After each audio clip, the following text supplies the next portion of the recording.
The insane police interceptor Ford built in the 1960s that made criminals surrender on sight. Imagine you are running from the law in 1966. You floor your getaway car. The engine screams, and for a moment, you think you might just make it. Then you glance in the mirror and see it. A plain, full-size Ford, black and white, closing the distance like you are standing still. Because under that ordinary-looking hood sits a 428 cubic inch engine built for one purpose: to catch you. This is the story of the Ford Police Interceptor of the 1960s, the car that turned the American patrol sedan into a weapon and earned a reputation so fearsome that many drivers simply gave up the moment they saw it coming.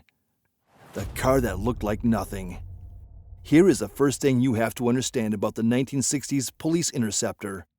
Its greatest weapon was that it looked like nothing at all. Park it on a street corner, and most people would walk right past it. It was a big, square, full-size Ford sedan, the same basic shape as the Galaxy and the Custom that ordinary families drove to church and the grocery store. There was no racing stripes, no scoops, no badges screaming about horsepower. To the untrained eye, it was just another slab-sided American four-door. And that was precisely the point. The genius of the Interceptor was the gap between how it looked and what it could actually do. It was a sleeper in the truest sense of the word. A car engineered to hide a monster under the most boring bodywork Ford could build. Because the moment that engine lit up and that Ford came off the line, the disguise fell away. What had looked like a taxi or a traveling salesman sedan revealed itself as one of the fastest, most purpose-built pursuit machines in America. The people who found that out usually found it out the hard way, watching a plain white Ford grow larger and larger in their rearview mirror when they had been certain no cop car could ever keep up. I'm going to keep making these, so hit subscribe now so you don't miss what's coming. Where the legend began. To understand why the 1960s Interceptor was so feared, you have to go back to where the name came from, because Ford did not stumble into police cars by accident. Ford had been building for law enforcement longer than almost anyone. As far back as the 1930s, the Ford Flathead V8 was so quick that it was beloved on both sides of the law. There is a famous letter, supposedly written by the outlaw Clyde Barrow of Bonnie and Clyde, praising the Ford V8 as a getaway car. Ford took that reputation for speed and turned it into a business. In 1950, Ford became the very first manufacturer to offer a dedicated police package, a bundle of upgrades built specifically for the brutal demands of police work. And in 1952, Ford coined a single word that would become legendary in law enforcement: Interceptor. It started as the name of a high-output V8 engine option, and by 1954, it had become the name of the police model itself. The message in that name was pure psychology. This was not a car that merely followed you. It intercepted you. It cut you off, ran you down, and ended the chase. The name spread through Ford's police lineup, which by the early 1960s had grown into an entire family of law enforcement vehicles with names like the Police Interceptor, the Police Guardian, the Police Sentinel, and the Police Deputy, each aimed at a different duty. By 1961, that reputation had translated into raw market dominance. A Ford survey found that 58% of all police cars operating in the 50 largest cities in the United States were Fords. More than half the police cars in urban America wore the blue oval. The Interceptor was not just a car. It was becoming the face of the American police pursuit. The engine that changed everything. Now we get to the heart of the machine, and the reason the 1960s Interceptor became a genuine legend rather than just a fast sedan: the engine.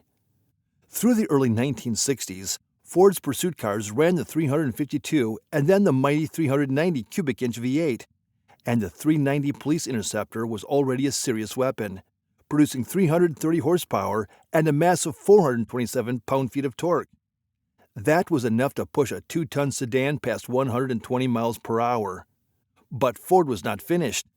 In the middle of the decade, they reached deep into their engine catalog and pulled out something even bigger, the 428 Police Interceptor. This was the engine that defined the era, a 428 cubic inch big block V8 from Ford's legendary FE engine family, built specifically for pursuit duty, producing 360 horsepower and paired most often with the tough Cruise-O-Matic automatic transmission. It breathed through an aluminum intake manifold, and here is a telling detail about its purpose. The 428 Police Interceptor was tuned differently from the wild civilian drag engines of the day. Where a street muscle car chased peak headline horsepower, the Interceptor engine was built around torque, durability, and the ability to run hard for a very long time without braking. It was engineered not just for straight-line speed, but for something even more important in police work: endurance. A pursuit engine cannot just be fast for a quarter mile. It has to run flat out, at full throttle, for miles at a time, in the heat, without blowing apart. The 428 Police Interceptor was built to do exactly that, to sustain brutal high-speed running that would destroy an ordinary engine, and to do it again and again, shift after shift, for the entire brutal life of the car. More than just muscle. But here's what separates a real police interceptor from a simple muscle car, and it is the part most people never think about. Raw horsepower alone does not win a pursuit. The 1960s Interceptor was a complete system, engineered from the ground up to hunt. Consider everything that came with that package beyond the engine. Heavy-duty suspension, so the car could corner hard and stay planted at speed instead of wallowing like a normal sedan. Upgraded high-capacity brakes, and by the mid-1960s, power front disc brakes on the top cars, because a machine that could hit well over 100 miles per hour absolutely had to be able to stop from those speeds without fading into nothing. Reinforced wheels and heavy-duty tires rated for sustained high-speed running. A beefed-up cooling system to survive hour after hour of hard use. And a high-output electrical system with a heavy-duty alternator, engineered to power two-way radios, lights, and sirens without ever draining the battery, even at idle. Every single one of these pieces mattered. A muscle car was built to be fast in a straight line for a few seconds on a drag strip and then go home. The Interceptor was built to chase a desperate driver through city streets and down open highway, at maximum effort for as long as it took, and then be ready to do it all over again an hour later. It was not a toy. It was a tool, and it was engineered with a seriousness that ordinary performance cars never needed. 1966, the high water mark. If there is one year that represents the absolute peak of the 1960s Ford Interceptor, it is 1966, when the pursuit car reached a level of menace it had never touched before. By 1966, the police versions and Ford's own brochures looked less like patrol cars and more like full-blown muscle sedans. The star was the Ford Custom, the stripped-down, lightweight, full-size body offered in both two-door and four-door versions, and available with that 428 cubic inch engine. Think about that combination for a moment. The lightest, plainest full-size body Ford made, with the biggest pursuit engine they offered, dropped inside it, capable of blowing well past 100 miles per hour, and fitted with power disc brakes to haul it back down. It was, in every meaningful sense, a factory-built muscle car wearing a police uniform. This was the version that cemented the legend. A car that could out-accelerate much of what was on the road, outrun almost anything a fleeing driver was likely to be piloting, and do it while looking like the most anonymous sedan in the parking lot. Police officers who drove these cars talked about them for the rest of their lives.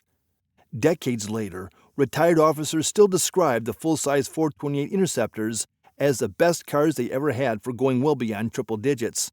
Cars that felt planted and confident at speeds that would terrify a normal driver in a normal sedan.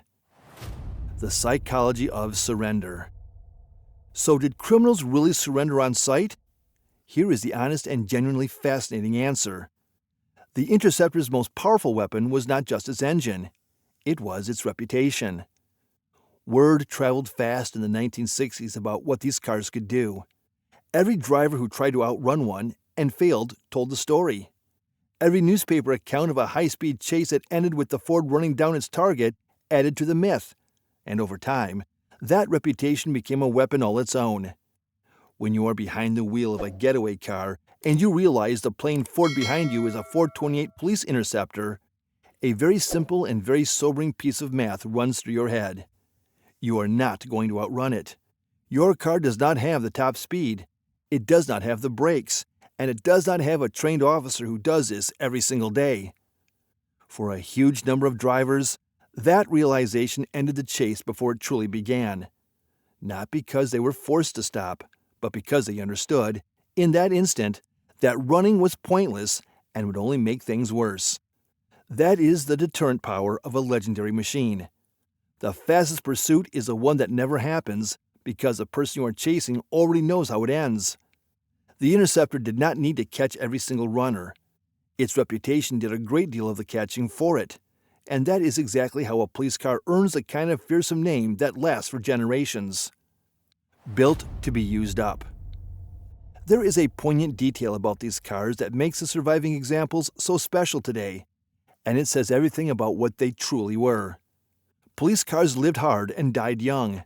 They ran around the clock, idling for hours, then sprinting at full throttle, driven by officer after officer across multiple shifts in every kind of weather. They racked up enormous mileage in brutal conditions, and when they were finally worn out, departments simply retired them, stripped the police equipment, and sold them off cheap or scrapped them entirely. Almost nobody thought to preserve a police car. They were disposable tools, used until they were used up. Because of that, the survival rate of genuine 1960s police interceptors is extraordinarily low. The very hardness of their working lives means that a documented, surviving 428 police interceptor today is a genuine rarity, far rarer than many of the flashy muscle cars that get all the attention. And there is a quiet irony buried in these machines. Many of them were more capable than the civilian muscle cars people worshipped, yet they wore no badges of honor, got no magazine covers, and were built to be thrown away. The Interceptor never asked for glory. It just did the job, at full speed, until it could not do it anymore. The legend that never died. The story of the 1960s Interceptor does not really end in the 1960s, because the name and the idea proved too powerful to ever let go. Ford carried the pursuit torch forward for decades. The big block cars gave way to the 429 police interceptors of the early 1970s, and eventually to the legendary Crown Victoria Police Interceptor, which by 1998 accounted for a staggering 85% of all police pursuit sales in the United States and Canada, and patrolled American streets until 2012. The single word Ford coined back in 1952, Interceptor, is still stamped on police vehicles today, more than 70 years later. Few names in automotive history have lasted so long or meant so much. But the machines that truly built the legend were those big block monsters of the 1960s. The plain, full-size Fords, with the 428 hiding under an ordinary hood. The cars that looked like nothing and could catch almost anything. In an era of screaming, flamboyant muscle cars covered in stripes and scoops, the Interceptor was the quiet professional, the one that did its talking with a big block V8 and reputation so fearsome that the smartest runners pulled over before the chase even started. It was not the flashiest Ford of the decade. It was not the most famous. But when it filled your mirror, black and white and impossibly fast, it was very likely the last car you ever wanted to see. And that, more than any horsepower number, is what made the 1960s Police Interceptor a genuine American legend.